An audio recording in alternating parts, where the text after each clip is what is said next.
Welcome to the deep dive. We're taking on a stack of sources you sent us about Ukraine digging into some unexpected diplomatic sparks, the brutal reality of the ongoing conflict, and some big, bold ideas about the path forward. Yeah, quite a bit to unpack there. Absolutely. So our mission in this deep dive really is to cut through the noise, pull out the most important insights from these reports, help you understand what's really happening in this incredibly complex situation right now. And we've got material from the BBC, the Kyiv Independent, Congress.gov, the Independent, and the Center for European Policy Analysis, CEPA.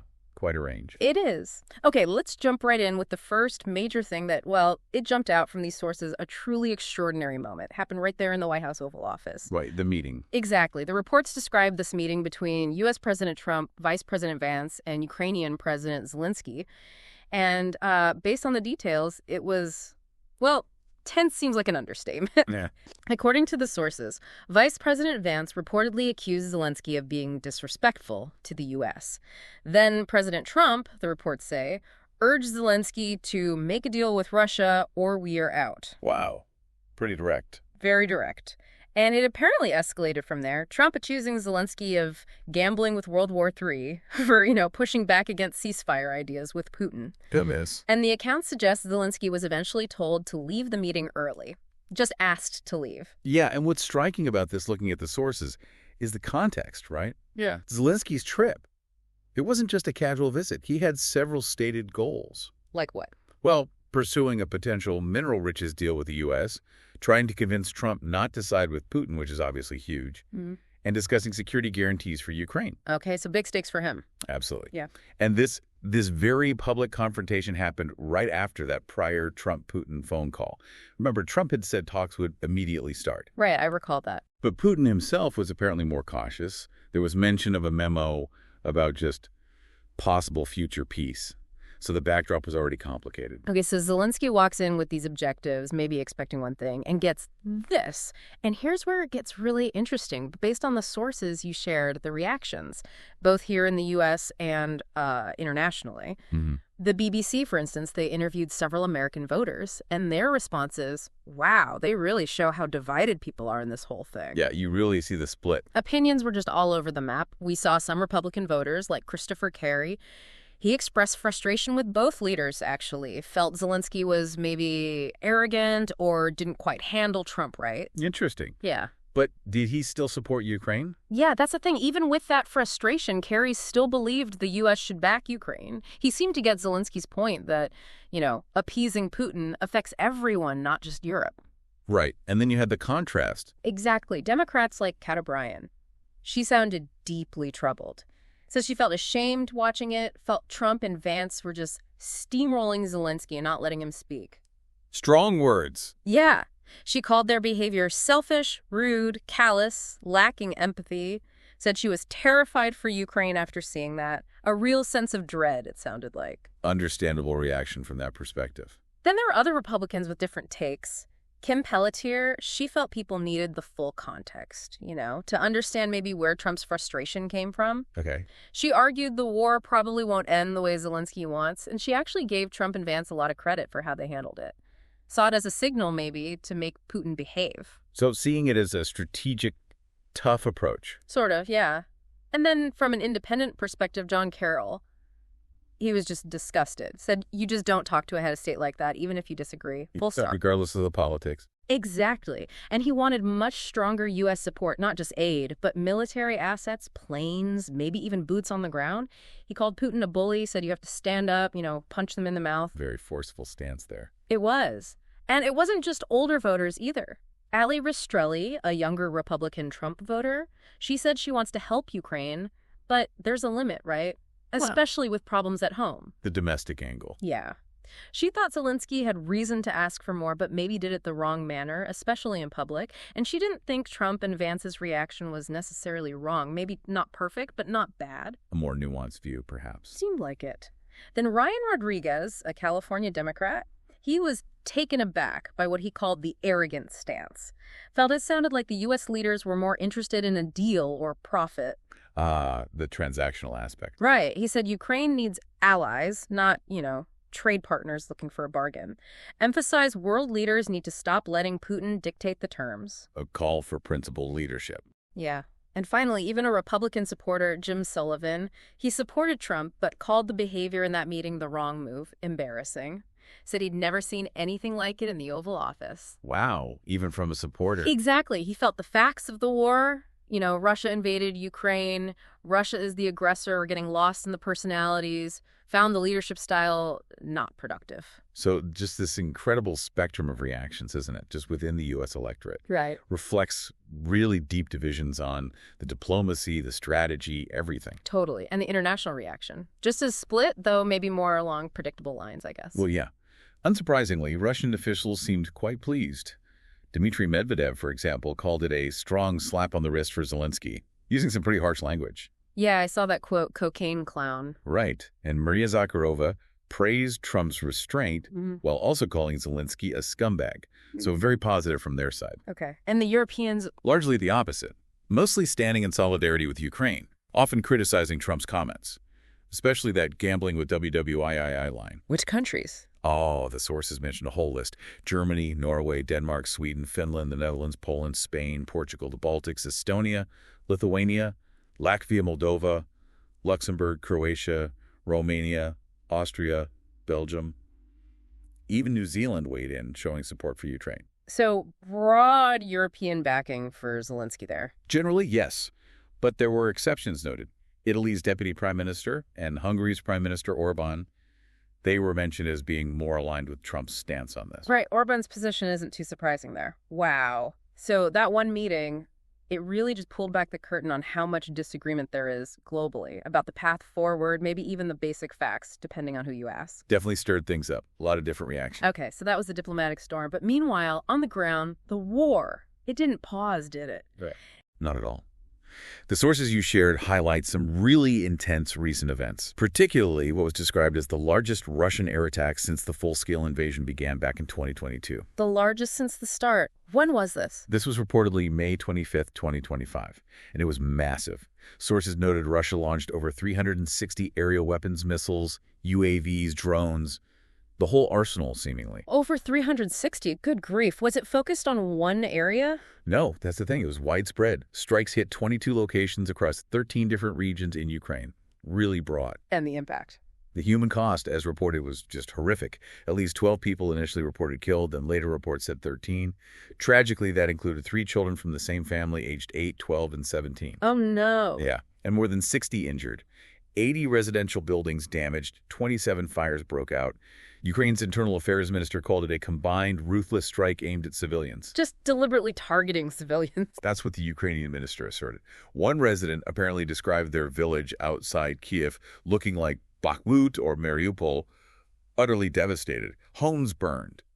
They specifically mentioned a rocket hitting the side of a house right where the children's rooms were. Just devastating. And what did Russia say? Did they claim responsibility? Well, their defense ministry claimed they hit 142 areas, but they insisted they were targeting military sites, not civilians. A standard line, really. They also claimed they shot down over 100 Ukrainian drones that same weekend, including some supposedly targeting Moscow. They said wreckage hit a residential courtyard somewhere in the Tula region. So attacks going both ways, claims and counterclaims. Exactly. And looking at these events, it's pretty clear from the sources how they fueled Zelensky's reaction. Right? He explicitly called for stronger sanctions on Russia. He linked the attacks directly to sanctions. Directly, stating that America's silence and the silence of others around the world only encourages Putin. He said every strike is a reason for new sanctions, stressing that determination matters now, the determination of the United States, of European countries. Determination. Yeah. It is striking, though, isn't it, that in the middle of these brutal attacks, there was also this rare moment of cooperation mentioned. Ah, the prisoner exchange. The largest one of the war, the sources said. That's right. Over 3 days, a total of 1,000 individuals were reportedly exchanged. One source said 500 from each side. Another mentioned 1,000 total, so maybe 500 each. Yeah. Either way, a huge number. And this came after talks? Yeah, it followed the first direct talks between the two sides in 3 years. They happened in Istanbul on May 16th. Now, they didn't reach a ceasefire agreement there, apparently. No ceasefire. No. But they did agree to this major prisoner swap. So you've got these horrific attacks, calls for more sanctions, and then the biggest prisoner exchange of the war, all happening around the same time. It really highlights the contradictory nature of this conflict, doesn't it? Yeah. Intense fighting and moments of negotiation happening almost side by side. Yes. And the sources do confirm, despite the exchange, the fighting absolutely continues. Russia was noted as advancing in places like Sumy and Kharkiv. Ukrainian forces pushed back in the Kursk border region. Ukraine reportedly destroyed a Russian fuel train.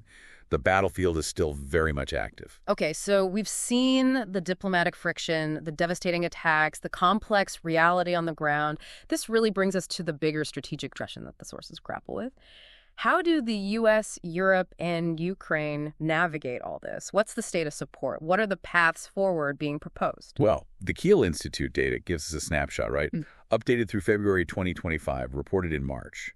It shows that since the Trump administration began, U.S. aid to Ukraine has basically stalled, flatlined. Stalled. Why to Europe? While Europe has continued its support pretty steadily. In fact, the data showed Europe has now allocated $23 billion more than the U.S. has overall. $23 billion more. That's significant. It is. And the data also pointed out that smaller countries like Estonia and Denmark are contributing disproportionately large amounts relative to their size. There's a suggestion there that the larger economies need to step up more. Interesting. And of course, beyond direct aid, there are the sanctions. The U.S. already has a lot in place, right? Oh, yeah. Building on measures from even before 2022. The Congress.gov source gives a good overview. Targeting Russia's central bank, export controls on key sectors like tech and energy, banning oil imports, suspending normal trade relations. The oil price cap, too. Yep, the price cap. Prohibiting new investment, banning certain imports and services, and targeting specific individuals and entities, Putin himself, major banks, oligarchs, the legislature. And this is coordinated internationally? Largely, yes. Significant coordination with the EU, UK, and others. Things like cutting access to the SWIFT banking system, the EU bans on Russian oil imports. It's been a broad effort. Okay. So, stalled U.S. aid, continued European aid, extensive existing sanctions, which leads us, I suppose, to the CEPA report you mentioned. Exactly. Yeah.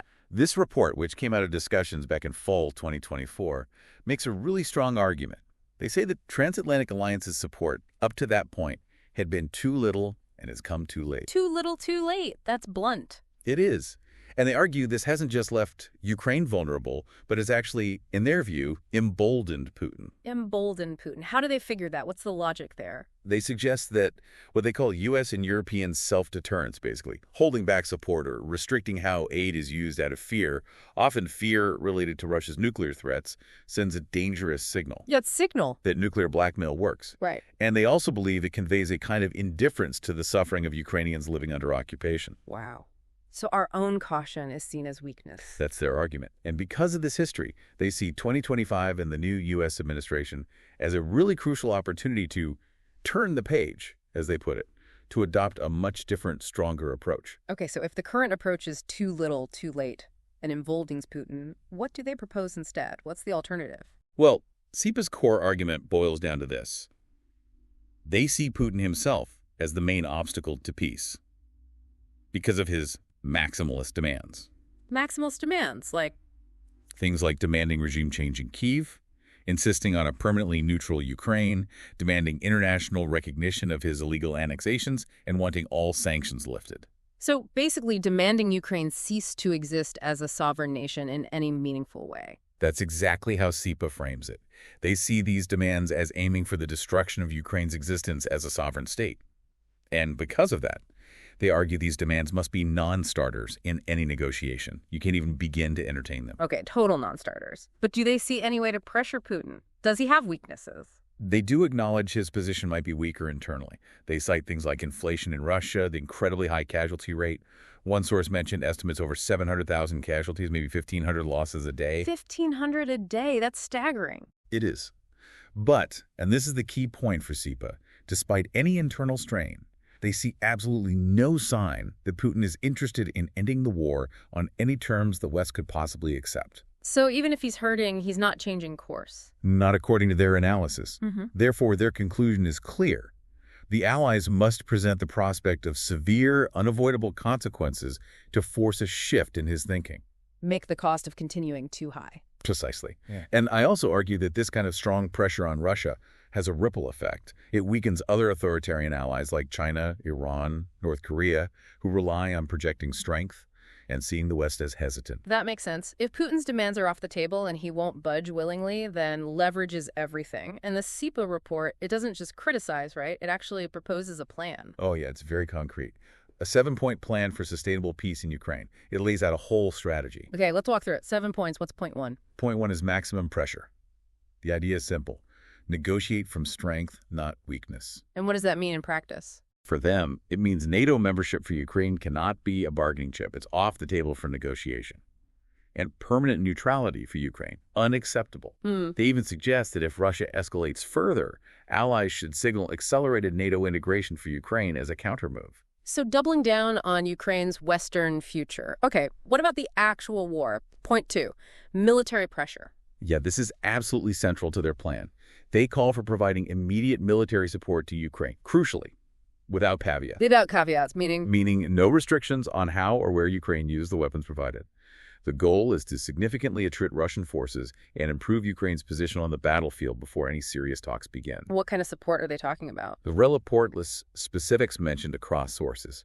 More artillery, advanced air and missile defense systems like Patriots, lots of armored vehicles, Bradleys, Leopards, MRAPs, mine-resistant ambush-protected vehicles, crucial for troop safety against mines and IEDs, also combat aircraft like F-16s, and enhanced ISTAR capabilities. ISTAR, right? Intelligence, surveillance. Target acquisition and reconnaissance. Yeah, all the things you need to see the battlefield and react effectively. Got it. So give them the tools to fight now, no strings attached. And crucially, under this point, SIPA advocates for something controversial, enabling more long-range strikes into Russian territory. Yes, they see this as vital leverage, a game changer potentially. They note Ukraine is already doing this to some extent with its own drones, but it needs serious investment to scale that up. But they mean with Western weapons, too. Exactly. They argue that lifting the current restrictions on U.S. and EU-supplied weapons being used for strikes deep inside Russia is a powerful negotiating chip that needs to be put on the table. Big step. What else under military pressure? They also recommend providing training and maintenance support inside Ukraine, not just outside. And even establishing an air defense umbrella over Western Ukraine, possibly phased in, maybe similar to a plan developed by King's College London. An air defense bubble. Okay, so maximum military support, fewer restrictions. Point 3 must be economic pressure then. You got it. And again, they want to ramp it up significantly. New, more painful sanctions. More painful how? What's left to sanction? They propose expanding sanctions to hit all Russian banks, not just some, all oil providers. And critically, going after the enablers outside Russia much harder. Enablers, like other countries. Yes. They explicitly call for secondary sanctions on foreign companies that are helping Russia evade sanctions or supplying its war machine. They specifically name China, Iran, and North Korea as targets for these secondary sanctions. That would definitely increase the pressure. Hugely. They also point out that Europe, ironically, previously boosted Russia's coffers through gas and fertilizer purchases and stressed the need for much better enforcement of existing sanctions. Stop the leaks. And what about the frozen Russian assets? That's always a big topic. A huge one. It's a major part of their economic pressure point. Finding the legal and political pathways to use all frozen Russian central bank assets estimated at over $300 billion for Ukraine's reconstruction. All $300 million, not just the interest. All of it. They acknowledge Ukraine needs over $1 trillion for reconstruction. So $300 billion is significant, but still only a fraction. They mention things like the G7's $50 billion loan backed by the interest from these assets, and the U.S. seizing some assets, but they argue for using the entire principle for Ukraine. Okay, that's a massive escalation on the economic front. Point 4, parameters for negotiations. If talks do eventually happen, how should they look? First, if Russia actually signals genuine willingness to talk, Kinsipi insists the talks must include Ukraine and European allies, not just a U.S.-Russia backroom deal. They keep everyone at the table. Solidarity. Exactly, to prevent an unjust peace being imposed. And they reiterate, strengthen Ukraine's bargaining position before talks start. Commit to more military aid, more economic pressure first. Don't wait for some decisive battlefield victory that might never come. Build leverage before talking. Makes sense. Anything else on talks? Yeah, prepare for them to be long and difficult. Manage public expectations, no quick fixes, and actively, constantly counter Russian disinformation campaigns that will try to undermine the process. Right. Manage expectations, counter the spin.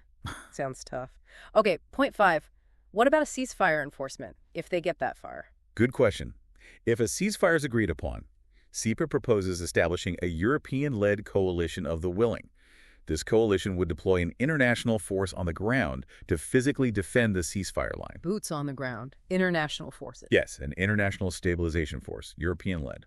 And they argue the U.S. must contribute military advisors and personnel to this force. It can't just be Europe. A physical guarantee for the ceasefire line. Okay. Point 6. Defense industrial base investment. This sounds longer term. It is. It's about sustainability. They argue there needs to be an urgent, massive boost to both Allied and Ukrainian defense production. Allied stockpiles are dangerously low, and Ukraine desperately needs munitions, especially artillery shells. The shell hunger problem. Exactly. So invest heavily, ramp up production lines, and specifically invest substantially in Ukraine's own defense industry. Help them build the capacity to sustain themselves long term. Build up their own capabilities. Right. And there's a side benefit, too. Allied defense contractors, they argue, have a lot to learn from Ukraine's incredible battlefield innovations against a sophisticated enemy. Things like drones, autonomous weapons, electronic warfare, advanced battle management software. It's a two-way street. Learning from Ukraine's real-world experience. Makes sense. And the final point, number 7. Rapid EU accession for Ukraine. The political and economic integration piece. Crucial. SEPA sees swift progress towards Ukraine joining the EU as essential. They argue it's mutually beneficial, good for Ukraine's stability and economy, good for Europe's security, a powerful counter to Russian influence. How swift is swift? They emphasize prioritizing Ukrainian reformers, cutting bureaucratic red tape, removing obstacles. Don't let the ongoing conflict be an excuse to delay it indefinitely. And they also suggest accelerating accession talks for other countries in the region, Moldova, the Western Balkans, to strengthen them against Russian pressure too. So bring them into the European fold quickly. Okay, so to sum up the CEP perspective from these sources, it's really a comprehensive strategy, isn't it? Yeah. It boils down to significantly ramping up military, economic, and political pressure now, while also investing in Ukraine's long-term future via defense industry and EU membership. That's the core idea. Create overwhelming leverage before you seriously negotiate, aiming for what they call a truly sustainable peace, not just a pause in the fighting based on the current unfavorable lines. They see negotiation from the current position as negotiating from weakness. Right. Wow. We have certainly covered a lot in this deep dive. From that really intense, very public friction in the Oval Office, the shock of those recent brutal attacks, to looking at the state of international support and really digging into this detailed 7-point proposal for how to achieve peace. Or perhaps victory, depending on how you frame it. Yeah, and looking at these different sources side by side, you really do see the key tensions, the different viewpoints just laid bare, don't you? Absolutely. You see the stark disagreements over how to handle the conflict visible in those U.S. voter opinions we discussed and in the international reactions. You see the strategic debate. Negotiate now or apply maximum pressure first. And underneath it all, the harsh, undeniable reality of the war itself, continuing despite diplomacy, despite even things like prisoner exchanges. So as you, our listener, think about all this, understanding these different perspectives is just crucial, isn't it? From the frustrated voters and the critical world leaders to the detailed strategic analysis from a think tank like SEPA and those grim, heart-wrenching details from the Kyiv Independent Report on the attacks. It's really key to grasping the incredibly complex global dynamics surrounding Ukraine right now. Yeah. And maybe trying to anticipate what could possibly come next. It's certainly not straightforward. Not at all. Which leaves us with a final thought, really, drawing from all this material. Given the intensity of the conflict, the sheer devastation of attacks like the one described on May 25th, and these really significant differences in strategy and opinion that we've seen, from make a deal or we're out to a 7-point plan for maximum pressure, what does a just and lasting peace, that phrase used by President Zelenskyy and echoed in the CP report, what does that truly look like in this context? And maybe more pointedly, considering all these viewpoints, how feasible are these vastly different paths to actually achieving it? Something to really think about.